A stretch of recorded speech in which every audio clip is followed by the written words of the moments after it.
Hello friends, ఇవాల్టి మన video వచ్చేసి ఎంతో టేస్టీగా సేమియాలతో కొత్తగా కొద్దిగా డిఫరెంట్గా ఈ స్వీట్ రెసిపీని మీతో షేర్ చేసుకోబోతున్నాను. ఈ టేస్టీ స్వీట్ని మీరు కూడా తక్కువ టైంలో చాలా ఈజీగా ప్రిపేర్ చేసుకోవచ్చు.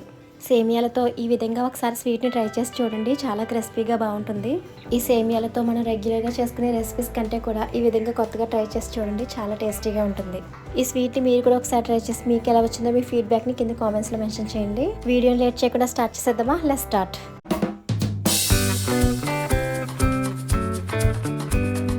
ముందుగా స్టవ్ మీద ఒక ప్యాన్ పెట్టుకుని అందులోకి నెయ్యిని యాడ్ చేసుకుంటున్నాను.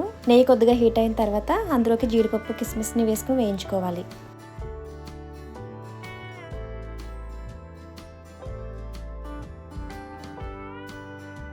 జీడిపప్పు కిస్మిస్ వేగిపోయినాయి కదా, ఒక బౌల్లోకి తీసుకుని పక్కన పెట్టేసుకోవాలి.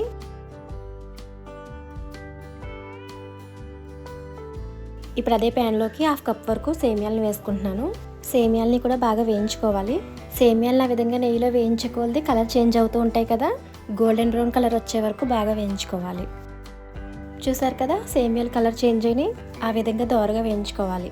అలా వేయించుకున్న తర్వాత ఒక బౌల్లోకి తీసుకుని పక్కన పెట్టేసుకోవాలి. ఇప్పుడు అదే ప్యాన్లో 2 కప్స్ వరకు వాటర్ని యాడ్ చేసుకోవాలి. అలా 2 కప్స్ వరకు వాటర్ని యాడ్ చేసుకున్న తర్వాత వాటర్ కొద్దిగా బాయిల్ అవ్వాలి. వాటర్ కొద్దిగా మరిగే టైంకి మనం ముందుగా వేయించి పెట్టుకున్నాం కదా సేమియాలను వేసుకున్న తర్వాత మొత్తం అంతా కూడా ఒకసారి బాగా కలిపేసుకోవాలి. సేమియాలను ఉడికించేటప్పుడు గ్యాస్ని మీడియం ఫ్లేమ్లో పెట్టి మాత్రమే ఉడికించుకోవాలి.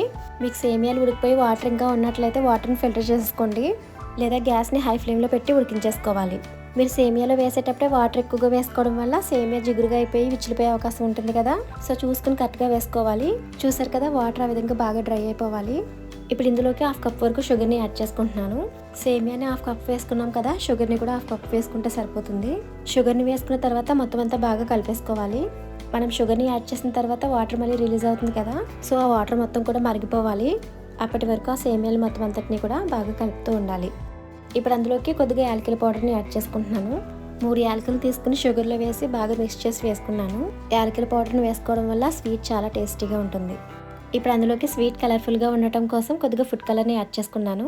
ఫుడ్ కలర్ ఆప్షనల్ మాత్రమేనండి, మీకు ఇష్టమైతే వేసుకోండి, లేకపోతే లేదు. ఫుడ్ కలర్ హెల్త్కి అన్హెల్దీ కదా, సో మీ దగ్గర కుంకుమ పువ్వు కనుక ఉంటే కొద్దిగా యాడ్ చేసుకోండి.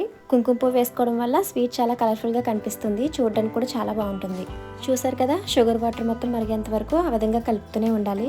ఆ విధంగా కలుపుతూ ఉండడం వల్ల సేమియా ఉండే కొద్దీ దగ్గర పడుతూ ఉంటుంది. ఈ స్వీట్ షుగర్తోనే కాదండి, బెల్లంతో కూడా ప్రిపేర్ చేసుకోవచ్చు. మీ ఇష్టాన్ని బట్టి ఎలా ప్రిపేర్ చేసుకున్నా చాలా టేస్టీగా ఉంటుంది. పంచదార పాకం దగ్గర పడే కొద్దీ జిగురుగా అవుతూ ఉంటుంది, సేమియాలు కూడా గట్టిపడుతూ ఉంటాయి. అలా ప్రిపేర్ చేసుకుంటేనే మనకి స్వీట్ అనేది పర్ఫెక్ట్గా వస్తుంది. ఇప్పుడు అందులోకి మనం ముందుగా వేయించి పెట్టుకున్న కిస్మిస్ జీడిపప్పు వేసుకుని మొత్తం అంతా కూడా బాగా కలిపేసుకోవాలి. మనం అలా కలుపుతూ ఉండేటప్పుడే పంచదార పాకం తేగలా అవుతూ ఉంటుంది. ఆ విధంగా తేగ పాకంలో వస్తే మనకి స్వీట్ కరెక్ట్గా వస్తుంది. మొత్తం దగ్గర పడే వరకు కూడా ఆ విధంగా కలుపుకుంటూ ఉండాలి. స్వీట్ దగ్గర పడిపోయింది కదా, ఇప్పుడు స్టవ్ ఆఫ్ చేసుకుని మొత్తం అంతా కూడా బాగా చల్లారనివ్వాలి. ఇప్పుడు ఈ స్వీట్ని ఒక చిన్న బౌల్లోకి ట్రాన్స్ఫర్ చేసుకుంటున్నాను.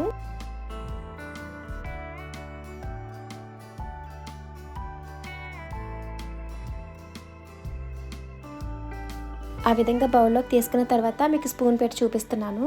మనం ఈ స్వీట్ని నార్మల్ సేమియా క్యాసర్లా ప్రిపేర్ చేసుకోలేదు కదా, సో ఈ విధంగా సర్వ్ చేసుకుని తినడానికి అవ్వదు కదా. ఇలా ప్రిపేర్ చేసుకున్న తర్వాత సేమియా మొత్తం కూడా బాగా చల్లారిపోకూడదండి, కొద్దిగా వేడిగా ఉండేటప్పుడే మనం ఉండలకి ప్రిపేర్ చేసుకోవాలి. ఇప్పుడు ఈ స్వీట్ని ఒక ప్లేట్లోకి ట్రాన్స్ఫర్ చేసుకుంటున్నాను. ఒక ప్లేట్లోకి ఈ విధంగా ట్రాన్స్ఫర్ చేసుకున్న తర్వాత చూడడానికి చాలా లుక్గా ఉంది కదా. ఈ స్వీట్ని మీరు ఉండలుగా ప్రిపేర్ చేసుకోవాలన్నట్లయితే ఇలా ప్లేట్లోకి ట్రాన్స్ఫర్ చేసుకున్న తర్వాత వేడి మీద తింటేనే వీలవుతుంది, లేదంటే ఒక 15 మినిట్స్కి చాలా గట్టిగా అయిపోతుంది.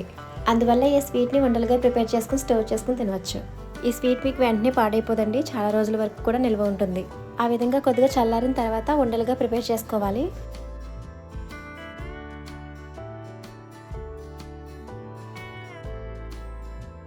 చూసారు కదా, ఆ విధంగా కొద్దిగా వేడి మీదే ఉండలుగా అలా ప్రిపేర్ చేసుకుని స్టోర్ చేసుకోవచ్చు. మీ ఇష్టాన్ని బట్టి పెద్ద సైజులో కూడా ఉండల్ని ప్రిపేర్ చేసుకోవచ్చు. నేనైతే ఉండల్ని ఇక్కడ మీడియం సైజులో ప్రిపేర్ చేసుకుంటున్నాను. మీరు ఈ విధంగా ఒకసారి ట్రై చేసి చూడండి, చాలా చాలా టేస్టీగా ఉంటుంది. ఈ విధంగా ఒకసారి ప్రిపేర్ చేసుకుని తింటే కనుక మన ఇంట్లో సేమియాలు ఉండేటప్పుడు ఈ స్వీట్నే చేసుకుని తినాలనిపిస్తుంది, అంత టేస్టీగా ఉంటుంది. మన ఇంట్లో రెగ్యులర్గా ఉండే సేమియాలతో రోజు చేసుకునే రొటీన్ రెసిపీస్ కంటే కూడా ఈ విధంగా కొత్తగా ట్రై చేసి చూడండి, చాలా టేస్టీగా ఉంటుంది. మనం బయట స్వీట్ షాప్ నుంచి కొని తెస్తే స్వీట్ ఎంత టేస్టీగా ఉంటుందో అంతే టేస్టీగా ఈ స్వీట్ కూడా చాలా బాగుంటుంది. అప్పటికప్పుడు మీకు స్వీట్ తినాలి అనిపిస్తే ఈ విధంగా సింపుల్గా చాలా ఈజీగా ప్రిపేర్ చేసేసుకోవచ్చు తక్కువ టైంలో. ఈ స్వీట్ని తినేటప్పుడు సేమియాలు చాలా క్రిస్పీగా ఉంటాయండి. తినే కొద్దీ తినాలి అనిపించే ఈ స్వీట్ని మీరు కూడా ఒకసారి ట్రై చేసి మీకు ఎలా వచ్చిందో మీ ఫీడ్బ్యాక్ని కింద కామెంట్స్లో మెన్షన్ చేయండి. అలాగే ఇలాంటి టేస్టీ స్వీట్ రెసిపీస్ కోసం మీరు సపోర్ట్ చేస్తారని కోరుకుంటున్నాను. మరి మీకు మా వీడియో నచ్చిందా? మీకు కనుక మా వీడియో నచ్చినట్లయితే లైక్ చేయండి, సబ్స్క్రైబ్ చేయండి. Thanks for watching.